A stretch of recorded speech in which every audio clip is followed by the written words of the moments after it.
Thank you for joining us for Challenging Ableism in Our Families. My name is Sarah. I'm a birth to five family support specialist. I'm a mother of four children. Two of my children have disabilities, including my son has intellectual and developmental disability. I was a special education teacher for 10 years, working with students with high communication, physical, and medical needs. I stopped working as a teacher to navigate early intervention services and medical appointments with my son. I really enjoy and have a passion to support individuals with disabilities and their families get connected to sports and services. In my free time, my self-care is reading books to learn the many perspectives of people with disabilities. I love that you have self-care in there. That's awesome. My name's Melissa Suarez, and I was a registered nurse for like 20 years. I have a master's in nursing and administration and leadership in nursing. I have twins who are now 13, and my youngest is 9. I had to teach him sign language, so I learned sign language and taught him sign language to speak because he is he doesn't have Oh, spoken language. someone's coming in. Let him in. Okay, we'll just continue. All right, we can continue. Okay. And I work as a peer cyclical monitor for the Department of Education and parent-to-parent mentor and cafe facilitator. I also am a member of the local and federal advocacy committee for the Council of Parent Attorney Advocates. And I don't have a self-care thing because I don't have self-care. No, I should go shopping. I have a very big problem with shopping. Okay, I'm just going to see. Okay. And then Melissa's going to tell us what we do because we have What? three programs at Philadelphia Family Support Projects, System Navigation, Trauma Informed Care, and Birth Defy Project. And Melissa will go over each.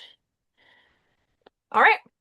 Systems navigation. At Vision, we pair each family with someone who understands the journey firsthand. This means you'll receive real practical guidance, not just information, but actual support walking through the complex system together. And we share strategies that help families confidently approach service providers, coordinate resources, and resolve challenges as they work with intellectual and developmental disabilities or autism and supports.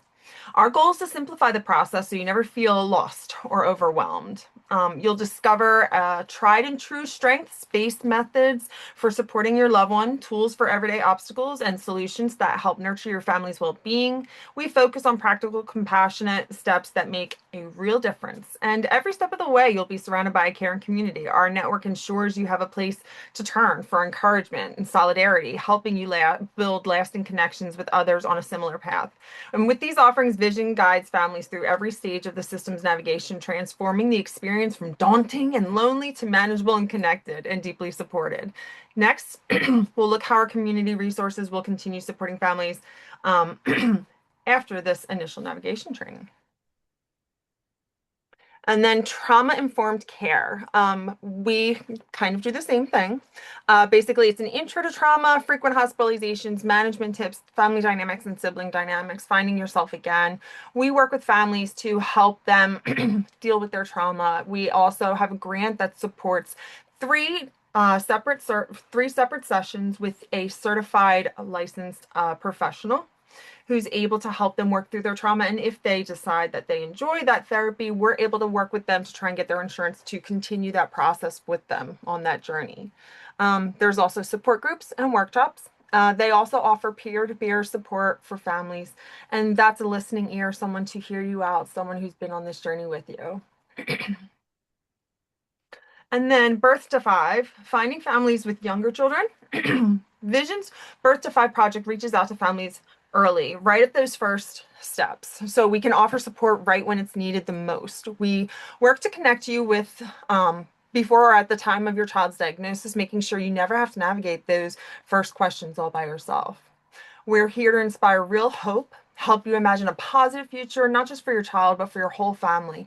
And our team uses life course tools to help you visualize daily life and build achievable plans for success and happiness in your routines. You'll have a chance to connect with experienced peers, families, and parents who have walked this road themselves and truly understand what you're feeling and facing. These honest connections are invaluable and they make the journey feel less overwhelming.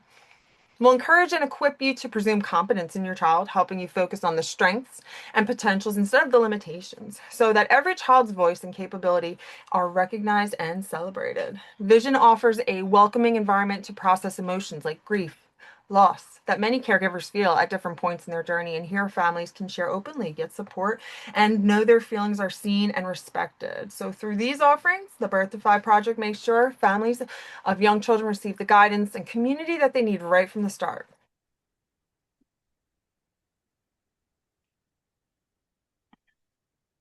Am I doing agenda? Yes. All right, our agenda. Here we go.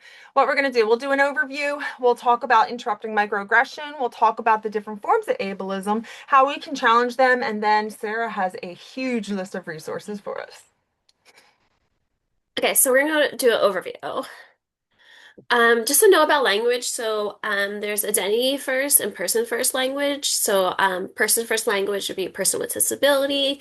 Identity first language would be disabled person. So we'll go back and forth and use both ways of talking about disability. Disclaimer, this presentation was written by a person without disabilities. And it's just a quote I feel that goes well with this presentation. So what you did what you knew how to do, and when you knew better, you did better.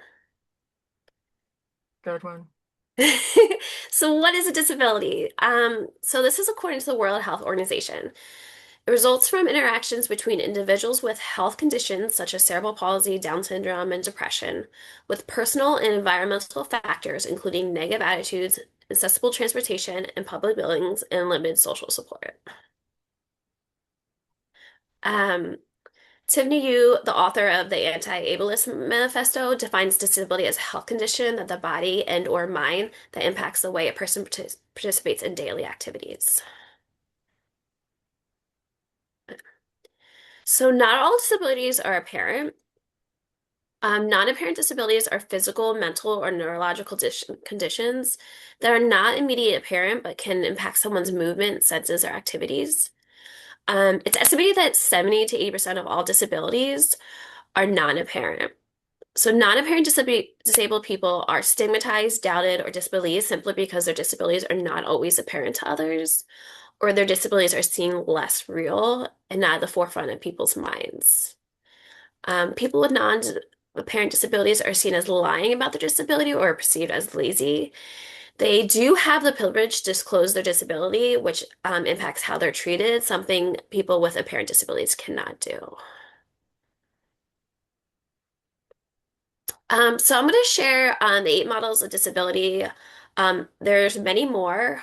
The medical model, charity and tragedy model, and the social model are the most referenced when we talk about models of disability.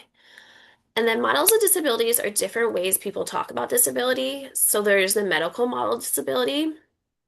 It views disability as a defect within the individual. Um, the disability is a deviation compared to normal traits and characteristics, and its defects must be cured, fixed, or completely eliminated. The charity or tragedy model views disability as a tragic experience and disabled people as needing other people's help and goodwill. People with disabilities are victims of negative circumstances and objects of pity. Usually, non-disabled people and organizations use the suffering of disabled people for the need of donations. There's an economic model defines disability as individuals in defines disability as an individual's inability to work. So the inherent worth of a person is tied to their ability to produce, and disability is tied to the lack of productivity in the capitalist system. The disabled person is seen as unable to contribute to society, which results in a loss of earnings for the individual, lower profit margins for the employer, and welfare payments for the government. And then there's a moral model of disability. So it views person as morally responsible for their disability, often tied to religious or superstitious beliefs. Social model disability is that people are disabled not by the medical conditions, but the environment, attitudes, and systems that create barriers. Society pays limits on the person, not their disability, and disability stems from community services and spaces that are not accessible or inclusive.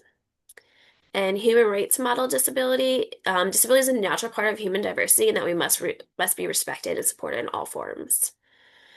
A formative model sees disability as just a different way of living and experiencing the world, one not characterized by its disadvantages any more than its advantages. And lastly, the identity model. Disabled people are a unique community with positive culture worth celebrating. So you can find a balance between these social models. A lot of times you hear medical and social model versus each other. But yeah, you can find a balance within these models. So which models, if you want to answer, unmute, put in the chat, don't feel all like you have to share, but which models of disability dominate your community or social circles? Because I find medical model dominates um, employment, a capitalism employment that, yeah. Um, I feel that medical model really that disability needs to be fixed and cured. Like there's something wrong with you. Is that how I come in most contact? Agreed. I agree with that too. Which is quite frustrating. Mhm. So we're talking about disability intersectionality. Intersectionality is different forms of inequality pertaining to race, class, gender, sexuality, disability, and other individual characteristics that intersects with another and overlaps to create a compound and unique experience of oppression. So maybe that it could be race and sexual orientation, they intersect with each other. Disability intersection refers to disabled people's lived experience that impact by their other intersecting identities. So maybe they have a disability and they're Black, Indigenous, or person of color, or maybe they're disabled and they're LGBT. gay. Hmm. Yeah. Um, So systems like ableism, racism, classism, sexism, and more operate together to reinforce one another. So this is important to note because disability experiences are diverse because of intersectionality. So um, many people's experiences are going to be totally different with having disability because of their intersectionality. So what is ableism? I suggest if you have read this book to read this book. It's one of my favorites. In Sitting Pretty, The View from My Ordinary Resilient Disabled Body, Rebecca Talsig writes, um, ableism is the process of favoring, fetishing, and building the world around mostly imagined, idealized body while discriminating against those bodies perceived to move, see, hear, process, operate, look, or need differently from the vision. So often the greater deviation, the greater discrimination. She further explains that ableism pushes this assumption like somebody's mind's modes are inherently and always preferred to others. Like biped walking is definitely preferred than paraplegic wheeling. Hearing and speaking is always better than deafness and signing. Each of us as a whole unmarried perfect body that we are meant to have, and that these paralyzed autistic deaf version is just a sadder, lesser version of the original intent. Um, and the concept of ableism is so deeply intertwined in our culture. Being knowledgeable about specific disability does not translate to knowing about ableism. So there's three types of categories of ableism. There's interpersonal, when disabilities are disrespect. Sorry, interpersonal, when people disrespect others because of their disability. There's institutional, when our systems and infrastructures are inaccessible to disabled people. And lastly, internalize, when disabled people start to believe the negative message they receive during ableist interactions and circumstances. For this presentation, we're focused on interpersonal. So what is anti-ableism? So we seek to create a more inclusive and equitable society for people with disabilities. So it involves challenging ableist attitudes and behaviors, educating people about disability, about the needs, accessibility, advocating for policies and laws to protect the rights of people with disabilities, promoting disability representation in the media and culture, and ensuring people with disabilities have the same access and opportunities as everyone else. So why care about disability? So disability is a large minority. Even if you're not disabled, it is certain that you know or are close to someone who is. According to the CDC, the United States, 61 million Americans, or 1 in 4 adults, have a disability. And a disability can happen to anyone, and the likelihood of you acquiring a disability, either temporarily or permanently, is statistically high. If you live long enough, all of us without session will become disabled. Many of us are pre-disabled, meaning that we have yet to become disabled and will likely become disabled due to age or other like life circumstances. And you should care about other people as humans. So, guilt and shame. So, feeling guilt and shame is a common and complex part of the process of becoming an anti-ableist. While uncomfortable, these emotions can be powerful catalysts for growth, if challenged towards productive actions rather than self-pity or paralysis. We all have able tendencies. It's so integrated into our society. Um, so we need to recognize our implicity. We need to realize that we have used ableist language or behaved in ways that harm disabled people. And we're all unlearning ableism. So understand that's a process. Recognize that unlearning ingrained ableism is a journey, not a destination.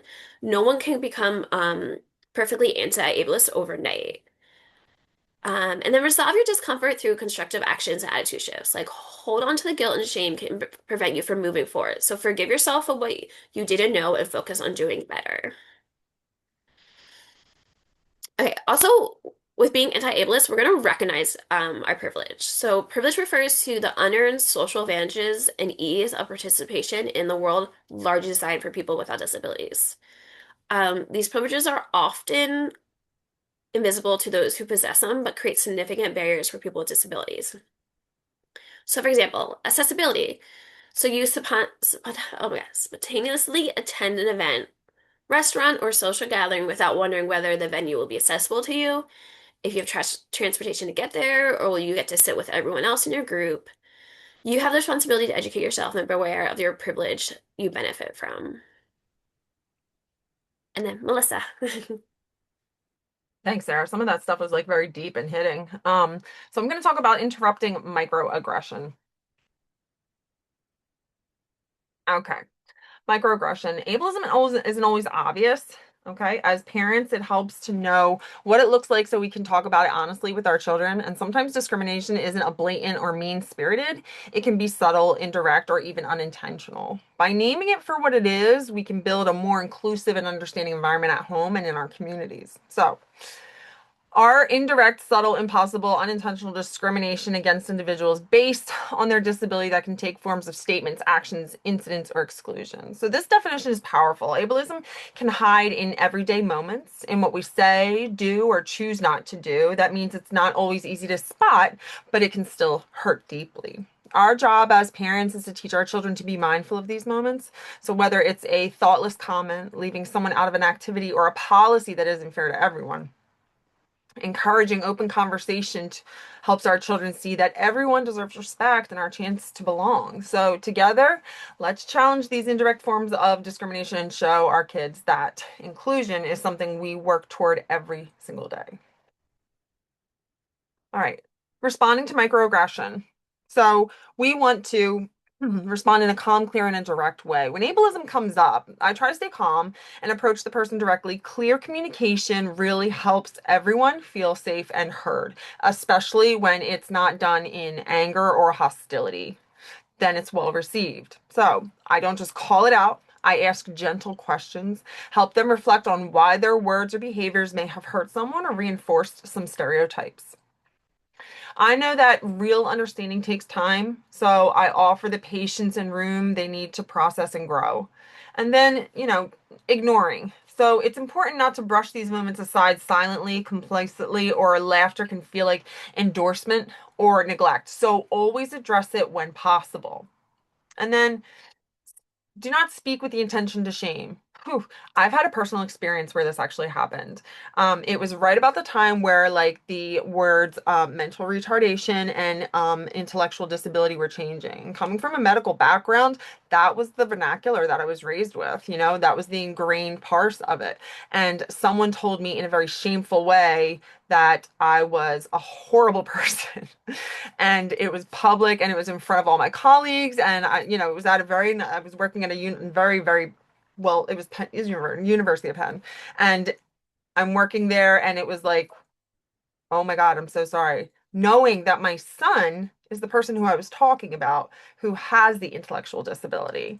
So wasn't meant to be negative. It was meant to refer. So, had that been done nicer, everyone else might have received it better too. But we learn from these moments. These are learning opportunities. So now I'm very aware of that process. And instead of shaming, approach every moment with warmth. We're all learning and supporting each other's growing benefits for everybody. So these reminders guide every conversation about ableism. As we move to the next slide, we're going to explore some practical examples of ableism and troubleshoot some healthy responses. So I don't think of you as disabled. When you hear this phrase, use it as an opportunity for a family conversation. Explain that while it may seem positive, it can actually erase an important part of someone's identity. Say, everyone's experience matters, including disability. How might it feel for someone's reality to be dismissed? That's painful. So, what does disability look like to you and why? Ask your children thoughtfully. Let's talk about what we imagine disability looks like and where these ideas come from. Are the stereotypes we should challenge together? Encourage them to see each person as unique with a wide range of visible and invisible experiences. And then the next one, what is it about the disabled person you're speaking to that it doesn't fit your view of disability? So, if someone doesn't match your idea of disability, what assumptions are we making? Let's learn to be more open and ask instead of guessing about another person's experiences. And then, how do you think disabled people feel in response to that phrase? We're going to guide our children. Imagine how it might feel to have your disability minimized or ignored. Would it make you feel understood, respected, left out? We have to remember that true respect honors a person's full story. How can you avoid painting disability in negative light with the words you use? Okay, we'll practice together. Let's choose words that affirm disability as a natural and valuable part of human diversity rather than something to hide or overlook. This is a kind and honest reflection that supports healthier family conversation and helps children build a more respectful and inclusive attitude.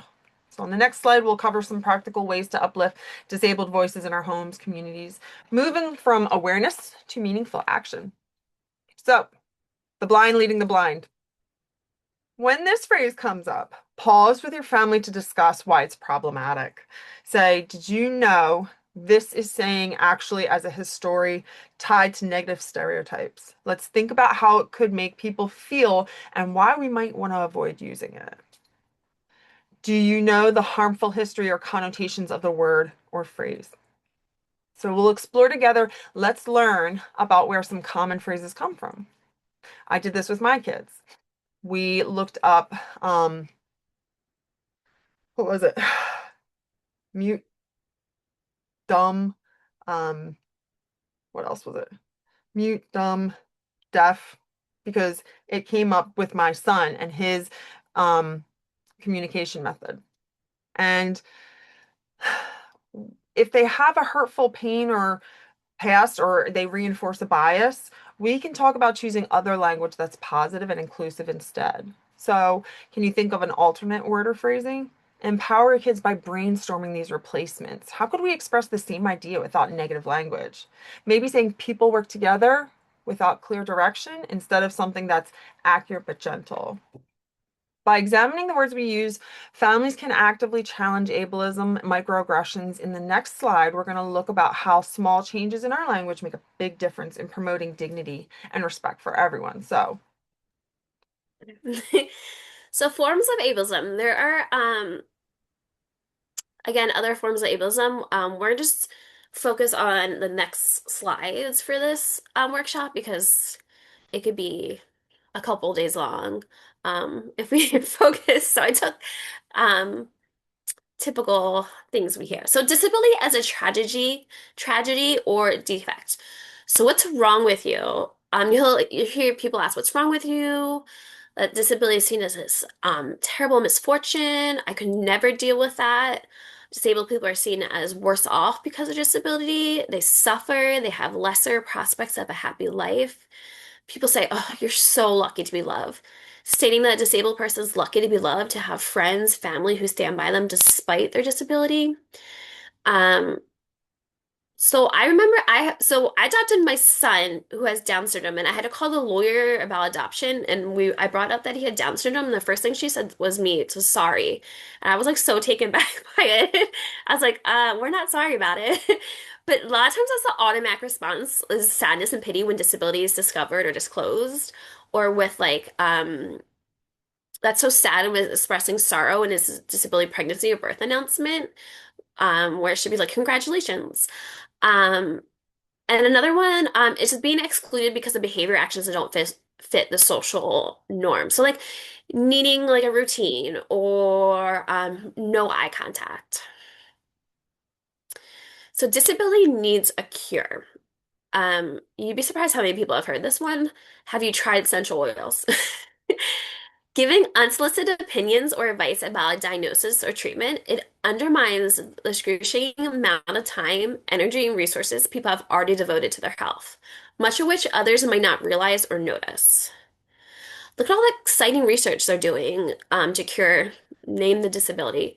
They focus on fixing this disability, assuming something negative, leading to shame and making disabled people feel inadequate for their identities. I hope they find a cure for you soon. It's assuming that disabled people aren't interested in a cure. The fix-it mentality places the responsibility on the individual to overcome limitations rather than the society to remove barriers like inaccessible buildings and attitudes. Um, and then why don't you try this new treatment? I heard it works wonders. This lends to the belief that non-disabled bodies are superior. And I'll pray for you to be healed. Asking or demanding prayer for disabled person. Presuming competence. So what you do is amazing despite your disability. People make assumptions of what a disabled person can and cannot do. I cannot believe how capable you are, even though you're in a wheelchair.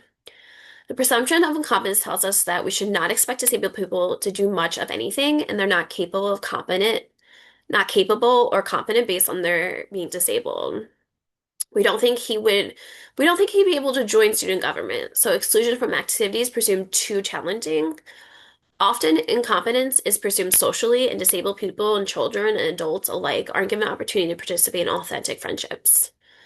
Um, what would your friend like to order? So, talking about a disabled person instead of talking to the person. I go out to lunch a lot of times with my friend who is in a wheelchair, and they'll always ask me what he wants to order when he can speak for himself. And then assisting when assistance hasn't been requested. Disability as inspiration. You're so brave. Disabled people are deemed inspirational just for existing. So you're inspirational to me. You're so inspirational to me. Disabled people are expected to inspire us with their hardships. You're a saint. Non-disabled associates are seen as saints. We're praising non-disabled people who choose to associate and spend time with disabled people. I was a teacher, a special education teacher, where we go on field trips with my students, and random strangers would call me a saint, which I found very odd. Um, Paraplegic mountain climber inspires us to achieve. Disabled people are connected with these inspiration messages, pictures, videos, um, of disabled people and activities with attached words or discussions that are meant to evoke inspiration. The idea is that you have it so easy by being non-disabled, so what's your excuse? Or what are you complaining about? It's a tool for keeping non-disabled people grateful and motivated to seize their days. Inspirational football manager with Down syndrome restores faith in humanity. Disabled people are given inspiration awards or special recognition. The award is praising disabled individual for continuing to do their life in the current state. You might hear awards for like perseverance, determination, grit. Football footballer asks autistic girl to prom. Acts of kindness extended to disabled people are often deemed as inspiration and portrayed differently from acts of kindness that occur among non-disabled. So, inspirational porn is a term coined by the late Stella Young. Stella Young explains, tell us the lie that being disabled is such a hardship and enduring it is such a grand feat that by default it makes the disabled person inspirational. Disability as an inspiration serves the purpose of making non-disabled people feel better about their own circumstances. So, you can see the picture like the only disability in life is a bad attitude. That would be inspirational. Or again, like you see the footballer ask a girl with autism or Down syndrome to the prom, which is a common thing that people do. They ask people to prom, but because it's a person with disability, it's inspirational. It's made to make us feel better about ourselves. Um, so what examples of inspirational porn have you seen in social media or movies or TV? I just said that one. I just I see a Rain lot Man. on social media. Rain Man. Yeah. Rain Man is like the biggest one. Like everybody suddenly assumes that, everybody has low intellect, but like some random skill. Like, my kid, like anytime I say, like, my son has an IQ of 78, which is kind of borderline. Um, and he doesn't speak. So they immediately go like, "Oh my gosh, you must be such a good mom. You're such a good mom." And I'm like, "I'm all right." Yeah, there's also the part also that like they're only valued if they have a special skill set that they can like share with us. And Yeah, that's like they what don't can he need. do? Like what's his Yeah. like he's a circus clown. Like When you mention Rain Man, it made me think of that. mhm.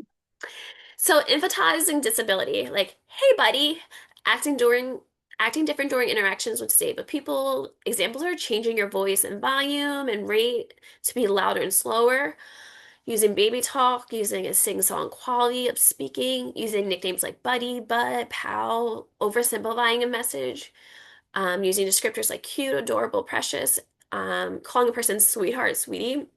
This is my biggest pet peeve, patting the person on the head. Um, when I was a teacher, people used to always pat my kids on the head. I don't know. They were all in wheelchairs, but for some reason, like when people visit, they always patted them on the head. Um, so disabled people are given limited autonomy. Disabled people are not given the opportunity to make choices about their lives. So, like, you shouldn't be cursing. Disabled people do not get the full range of experiences afforded to non-disabled people. An adult with disabilities who's no longer a child does things older people often do, and it comes with the action that they would sorry, it often comes with reactions that would not be applied to non-disabled people, such as enjoying a beer, cursing, or sexual behavior.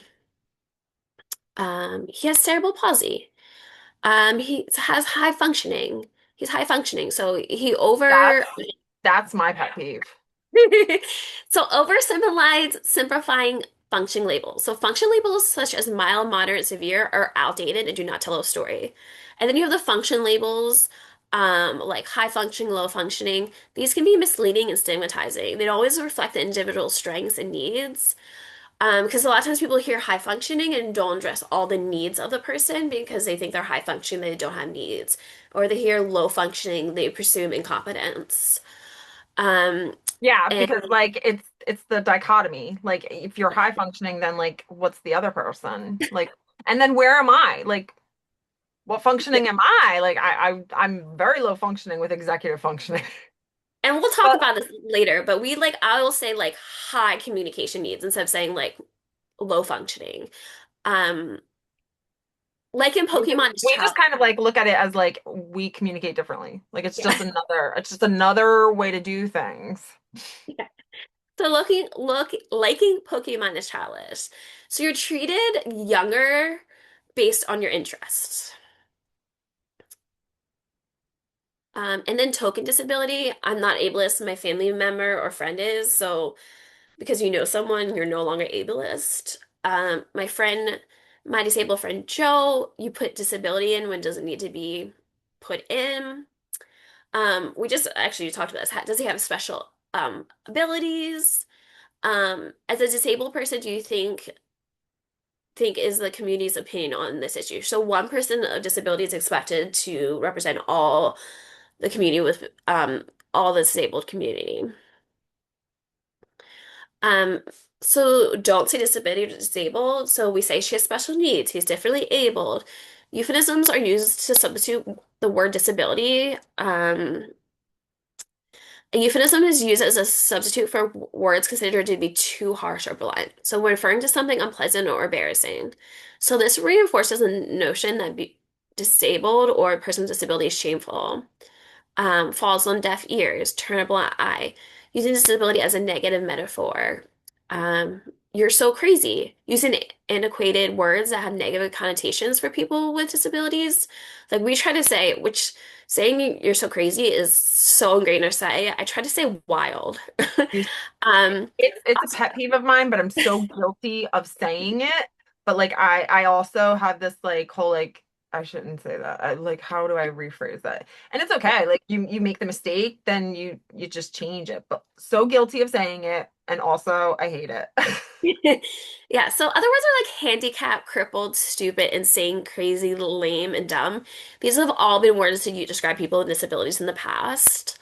There's probably not probably there is a lot of other words. I give you a resource at this that are ableist, and they're just so common in our language.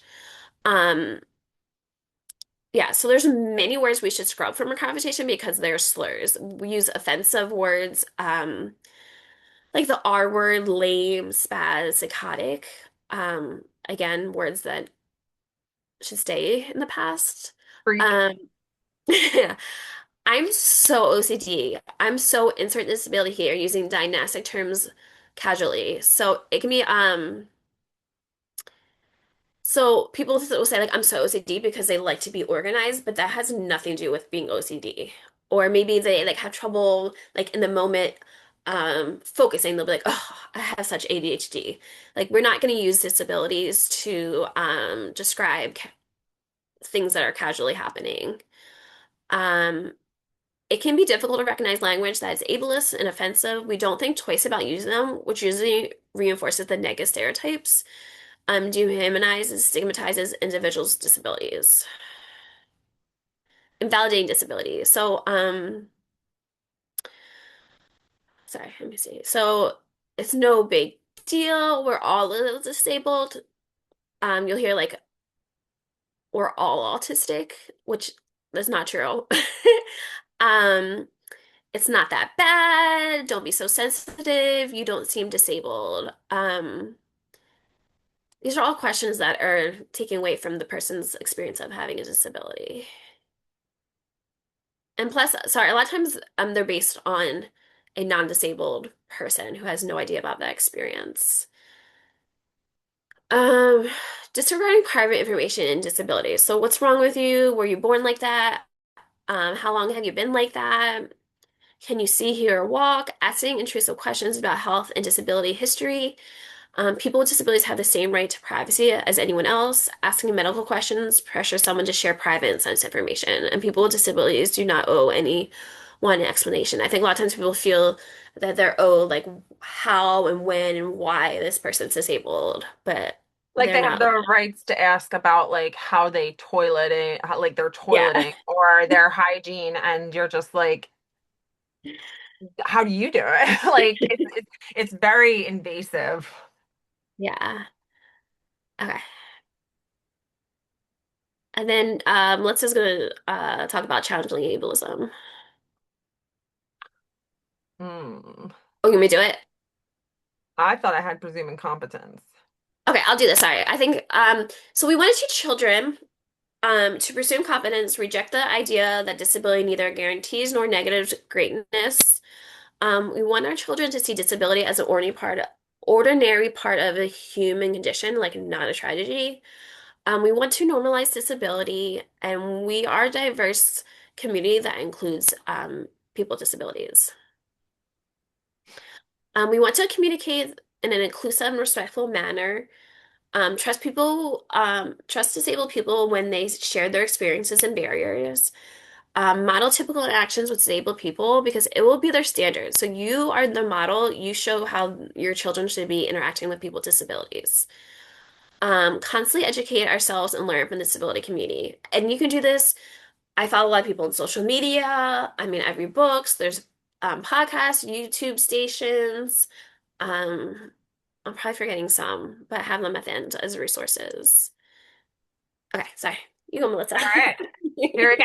Presuming competence. So, as a family member, to offer opportunities, but always let the person make their own choice about joining in. It's a struggle. My husband frequently does this where he'll ask, do you want something? And then he'll My son will say no, and he'll say, all right, let's do it anyway. Like it pet peeve. So when you offer them their own choice about whether or not they join or whether or not they partake, this shows respect for autonomy and prevents making assumptions about their interests or abilities. It also allows them to have personal like say in their life. Like how would you feel if I said, Melissa, do you want to eat? And I said no, and I said, okay, eat this food. Ask if there's anything to ensure the disabled person has the ability to participate. So take a moment together to check in. Is there something we can do to make participation easier or more comfortable for you? This thoughtful approach supports inclusion without being intrusive. And then I kind of like touched on this already, listening to uh, disabled people when they tell you what they are and are not capable of. So encourage everyone in your family to trust and honor what disabled people share about themselves. So if they say, I don't like to do that, or that's not my thing, honor what they are able to share with you about themselves. Treat their words as expertise and avoid second guessing or imposing your own judgments. So in social gatherings, you're going to model equality for your children. Engage with disabled peers in the same way you would anyone else. Nurture genuine relationships and build on respect. Always start with a question, not an assumption. So, would you like help instead of just immediately jumping in and doing for someone? Empower your kids to offer support sensitively, knowing that sometimes the best help is just simply asking. Show your family how to address disabled individuals directly. So use the same tone, language, and warmth extended to all. This reinforces the message that everyone is an equal participant in conversation and community. So presuming competence means embracing each person's autonomy and potential. And then next slide, we're going to build on these ideas. Um, so as a family, pause. Let's reflect on when you encounter stories or images that frame disability as inspiration. We're going to focus our appreciation on the person themselves, not just their diagnosis, so our children learn to honor everyone for who they truly are rather than a source of motivation or some kind of object to just be like in awe of. Encourage fairness by asking, would this accomplishment be celebrated if the person didn't have a disability? Support your children in recognizing real achievement. So award reinforcement, genuine effort, not just difference. And sometimes this gets a little hairy because, like, my son, he doesn't have the same skill set as some other kids his age. Would we celebrate some things with him? Yeah, we do. But, like, we do it in a way that honors, like, hey, you've made an accomplishment, um, not in a way that's overdone and is like celebrating nonsense. We don't celebrate nonsense. I definitely don't celebrate nonsense.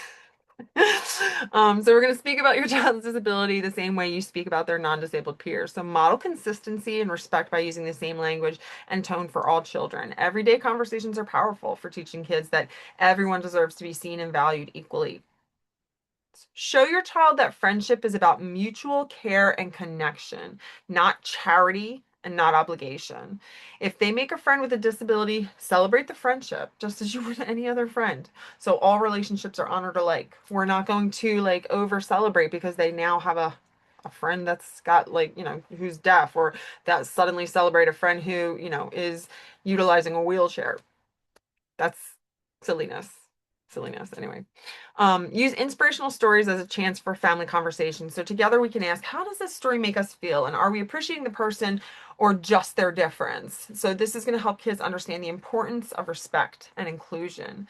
These gentle, thoughtful conversations help families recognize and interrupt everyday ableism, teaching children to value every person for their unique contributions. And then moving forward, looking at simple everyday strategies to make inclusion a natural part of our family and culture.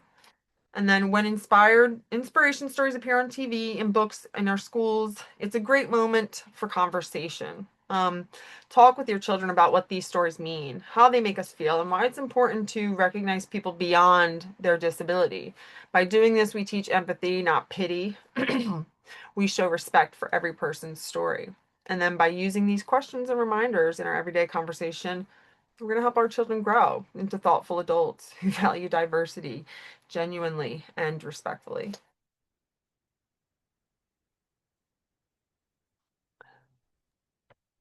This I think one. that's you. Okay, so we want to teach our children to see disability as an ordinary part of human condition, not a tragedy. So when disability comes up and your child is processing disability, you can empower him or her or them to avoid assigning defect by talking about the importance of accommodations and accessibility.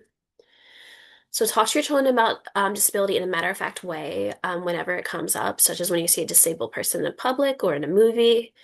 If a child asks a blunt question, answer calmly and honestly. Avoiding the topic teaches kids that disability is taboo or something to be feared. So maybe you're waiting in the grocery line and they say, "Why does that person use a wheelchair?"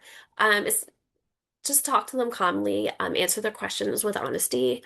Um, because if you avoid the question, it's saying something's bad. Um, Teach children that bodies and brains work in a variety of ways. There's no one way to act, to communicate, move, think, or look. Explain that just like people wear glasses to help them see, some people use mobility aids or a communication device to help them interact with the world. We talk a lot about this as a family, and I try to point at examples as we see them that there's no one way to be, and that everyone's brain is wired differently. And I talk about how my brain's wired differently, and then I talk about also how my daughter with like ADHD, how her brain is wired differently. Use inclusive media, so expose your children to books, movies, and TVs with authentic, not inspirational porn, authentic and diverse disability representation. So this helps normalize disability and challenges stereotypes that we encounter in mainstream media. See disability as a ordinary part of the human condition. So talk to your children about how everyone is unique and has something to offer that's different from everyone else. As a family, talk about what each member is good at, so your child will see persons individually as their strengths. Add books to your libraries about disabled people participating in typical activities. Excuse me. Normalize disability. Is this yours? You want to take it? Doesn't matter. Oh, you can take All it. right. So normalizing disability, we talk taking the time to confront your own feelings about disability and reframe the way you see disability.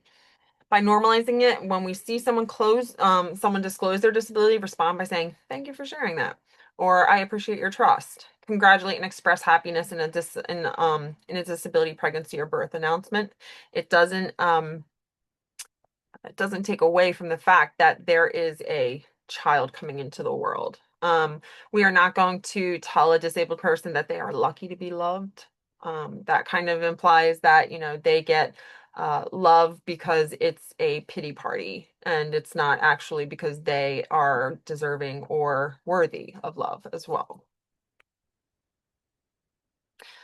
We want to recognize disabled people for the experts about their disability. So, no one is going to tell me how I hear things. No one is going to tell me how to process things. I do it differently than someone else. It's just the way we learn. It's just a different path, is really what it is. We celebrate diversity a lot because I can't hear. Our son uses sign language because he does not use spoken language. We have a lot of things like ADHD and autism, depression. We have a big, nice dynamic here that we can kind of like look at each individual and say like, okay, well, this is not something that they do frequently because they don't enjoy it, or this person is really good at math. Let's ask them the question. Celebrating their skills and techniques. Um, if your child asks a question about a cure or a fix, ask them why they think it needs to be fixed or cured. Sometimes when we challenge these thought processes, we can create a different paradigm for them to kind of approach life. I personally disdain the fact that there's tons of money and research going towards a cure for autism. I believe that research should probably just kind of focus on those who are living with autism and how their life trajectory is going to go and, planning ahead for them. Personal thoughts. So we're a diverse community, so we want to listen to a variety of disabled voices. Avoid using the experience and knowledge of one disability made generalization about other disabled people or disabilities. Again, we talked about intersectionality. Only include a person's disability in the conversation with others if it's pertinent or relevant. We don't have to, like, if you're just talking about your friend Joe, you don't have to say that he's disabled. Engage with disabled people in public the same way as non-disabled people. You do not need to bring up their person's, sorry, you do not need to bring up their person's disability into the conversation. Try to boost your child's access to disability representation in their toys, books, media, and activities. Look up opportunities to support anti-ableism in your child's play.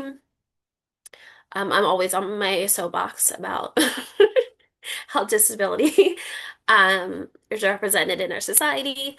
So put that into play. Um, your relationship with a disabled person does not negate ableism. You do not have a the lived experience of being a disabled person. The relationship means that you have a personal connection to disability.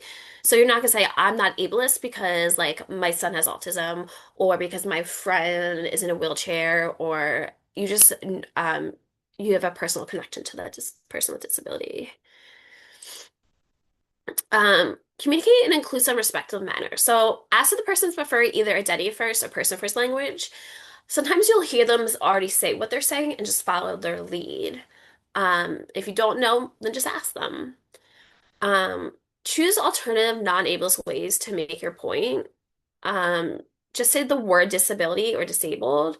We're not going to say special needs. Um, Avoid using euphemisms for disabilities. You should use accurate terms that are respectful and not out of date. So we talked about like the R words, spaz, dumb, any of those words. And when you talk about disability, use accurate terms. Don't show signs of discomfort or avoidance when using them. Trust disabled people when they share their experiences and barriers. Do not try to relate to a person's disability. Blah, blah. Do not try to relate to a person's disability as a non-disabled person. Your energy would be better spent supporting access and accommodations that might reduce and eliminate barriers. Try to avoid minimizing feelings related to challenges faced by disabled people. Present neutrality when listening to their experiences.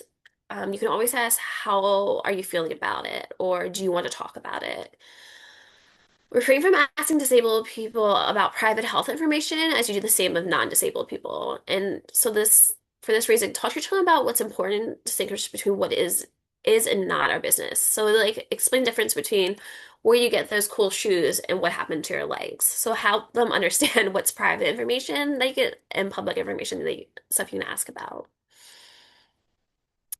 Model typical interactions. If you model typical interactions with disabled people for children, it will be their standard. When acting with disabled adolescents or adults, don't alter your speech patterns, vocabulary, gestures, physical proximity from those you would typically use with a non-disabled adult. If you modeled typical interactions with disabled people for your children, oh, sorry, I just said that would be a standard. If you witness infantilizing, and if you're in the appropriate position to speak up, like you're not going to embarrass them or put them in a difficult position, like speak up. Um, do not use functional level terms casually or socially. So refrain from asking questions like, what is his level? Or is she mild severe?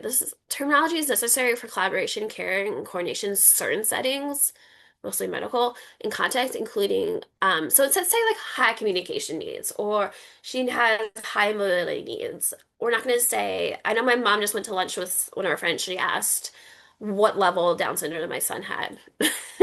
They're like it just We like usually say my son, we usually say he's profoundly affected by his autism. yeah. And plus, I mean, you don't need to know the level. You can just know the person and their strengths and Very ability. truthful. Very truthful. It does come up though. It comes up all the time. And like it's a, this is a thing. It's a hard thing to figure out. It's a touchy topic. It's something that you want to handle with care. And sometimes you misstep. Like you're going to just know that you're going to make a mistake and misstep. Just know that that's going to happen. And when it does happen, just, apologize and learn from it. That's really all you can do. Yeah. So we're going to educate and learn from this disability. disability community. Diversify your feed. Follow the same people on social media. You can read books, listen to podcasts, watch films and TV shows, and read newsletters. Learn about specific challenges of different disabilities to be better support and help increase awareness and understanding. Then we have resources, podcasts, TED Talk. There's a list of ableist phrases. There's a really good video called Jeremy the Dud. There's a YouTube channel, a checklist, a privilege checklist. Here's some people that you can follow, hashtag Instagram accounts. Um, there's many books. Here's some books. And I know, so my son has Down syndrome, so he has two older sisters who are in the elementary school, so each year we donate books about inclusion and Down syndrome to the classroom library, just so um they're aware of it. And it makes a special experience for my children that they get to teach other people about their brother. So that's the idea. More children books. I love children books, references. Um, if you want peer-to-peer support, you want to learn more about workshops, you want to refer a family or more about support groups, you can email our program manager, Shu. Here's your email address or phone number. If you go to visionforequality.org, you can go to programs, you'll find the Philadelphia Sports Project where you learn more about the project and sign up for newsletters. But thank you for joining us. Have a good evening.